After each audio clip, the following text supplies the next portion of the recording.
ओम शांति छोटे। ओम शांति भैया। छोटे, आज की मुरली समझ आई? भैया आपको तो पता है ना, आप मुझे पहले समझाओ। वैसे समझ तो आई है, मैं भी साथ साथ रिवाइज करूंगा। तो शुरू करें भैया?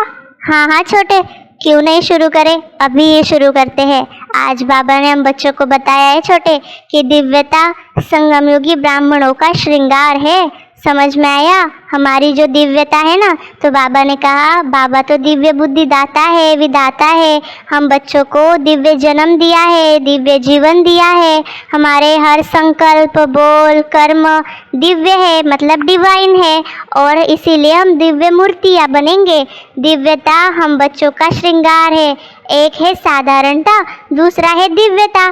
कोई नॉर्मल बिहेव करता है ना छोटे, तो इसीलिए बाबा ने कहा दिव्यता की निशानी आप सभी जानते हो। बाबा ने हम सबको बताया छोटे कि हमारे नयन दिव्य हो, हमारी दृष्टि ऐसी हो जो दिव्य अनुभूति कराए। सामने आने से ही साधारण आत्मा अपनी साधारणता को भूल जाएगी, और इसीलिए हमको याद रखना है कि हमारे जीवन में कुछ नवीनता चाहिए, अलौकिकता, दिव्यता, ये अनुभव हम करें। कुछ चाहिए इस चाहिए की जो प्यास है ना चारों तरफ छोटे, इसको बुझाने के लिए आप सबके पास लोग आएंगे। बाबा ने कहा हर समय दिव्यता होनी चाहिए, इसलिए हमारी बुद्धि में कैसी होनी चाहिए? दिव्यता होनी चाहिए छोटे। हमेशा डिवाइन नेचर होनी चाहिए, अलौकिक नेचर होनी चाहिए। बाबा ने कहा छोटे, दिव्य जन्मधारी ब्राह्मण तन से साधारण कर्म नहीं कर सकता, चाहे देखने में लोगों के लिए साधारण कर्म हो। दूसरों के समान आप सब भी व्यवहार करते, व्यापार करते व गवर्नमेंट की नौकरी करते, माताएं खाना बनाती है, देखते तो क्या समझ में आता है लोगों को कि साधारण कर्म कर रहे, लेकिन लोगों से आप न्यारे हो छोटे, क्योंकि अलौकिक कर्म कर रहे हो। इसीलिए बाबा ने कहा छोटे कि हम बच्चों को ऐसा बनना है कि हमारा हर कार्य दिव्य हो। चेक करना है कि हमारा भोलापन है, क्या करना है। जैसे बाबा ने कहा छोटे, कई बच्चे कहा बहुत भोले बन जाते हैं, समझते सारा दिन कोई विशेष गलती तो नहीं की, बुरा तो नहीं सोचा, बुरा बोला भी नहीं, तो क्या सब अच्छा ही किया। लेकिन बाबा ने कहा छोटे, दिव्यता से कर्म किया नहीं, जमा नहीं किया तो क्या फायदा? भले वेस्ट नहीं किया लेकिन जमा भी तो नहीं किया ना।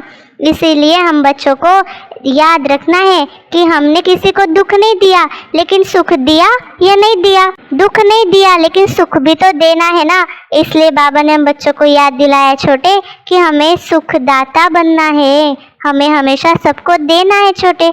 समझ में आ रहा है मुरली? आज बाबा ने ये बताया है कि हमें देना है। हाँ भैया, समझ रहा हूँ ना। अगर मैं कहता हूँ कि मैंने व्यर्थ नहीं सोचा तो मैंने समर्थ क्या सोचा? अगर मैंने कहा कि मैंने डिससर्विस नहीं की तो क्या मैंने सर्विस की? क्या मैंने लोगों को ज्ञान दिया? क्या मुझसे बात करके किसी को खुशी मिली, सुख मिला? ये तो ज़रूरी होता है ना भैया। तो बाबा कह रहा है कि हमारा कर्म अलौकिक हो, विशेष हो, साधारण नहीं होना चाहिए। अब मुझे याद आ रहा है भैया, आज बाबा ने ये भी कहा है ना कि हम जो भी कर्म करें जमा करें, हमारा खाता विशेष अटेंशन देकर जमा करना चाहिए, अब नहीं तो कभी नहीं। इसमें भोले नहीं बनना चाहिए भैया, पुराने संस्कारों में भोले मत बनो, ऐसे बाबा ने कहा भैया। कितने बातों के रिजल्ट, जमा का खाता बहुत कम है। बाबा ने कहा भैया, सभी स्नेह में सब कुछ भुलाकर भी पहुंच गए हैं।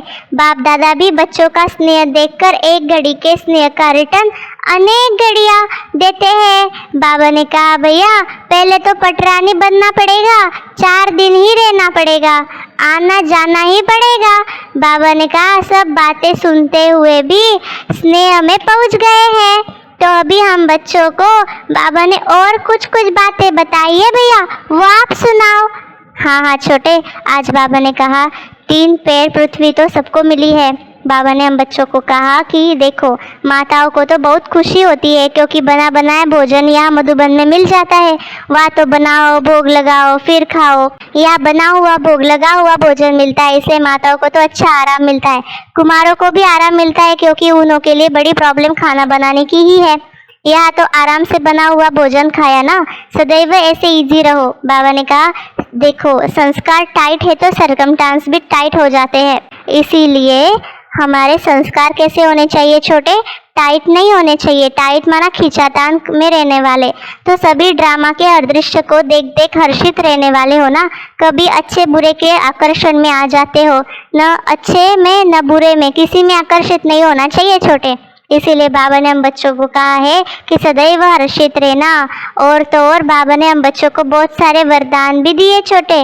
बाबा ने आज बच्चों को कहा कि तुम तो जैसे कि क्या हो, अपनी संपूर्णता की चेकिंग करो और सोचो कि जैसे संपूर्ण माना जैसे चंद्रमा होता है ना, वैसे संपूर्ण हम बच्चों को बनना है। हाँ हाँ भैया, आज बाबा ने ये भी कहा कि जैसे तड़पने वाले हैं वैसे आप संपन्न आत्माएं हैं।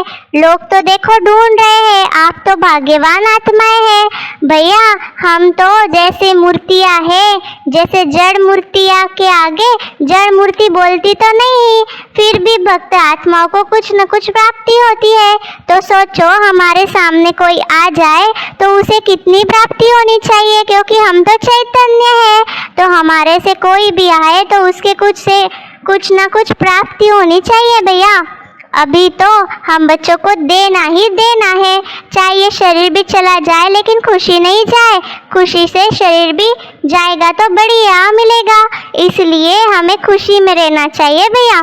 और तो और बाबा ने कहा कि बाप को याद करना है तो संबंध के आधार से याद करो तो सहज हो जाएगा।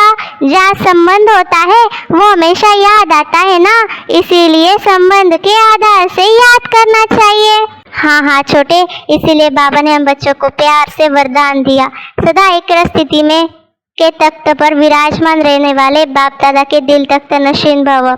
स्लोगन में कहा शुभ चिंतन द्वारा निगेटिव को पॉजिटिव में परिवर्तन करो। अच्छा, ओम शांति। आप सभी को हम छोटे बड़े की कॉन्वर्सेशन कैसी लगी जरूर कमेंट्स करें। इस चैनल को लाइक, सब्सक्राइब और शेयर करना मत भूलिएगा। ओम शांति।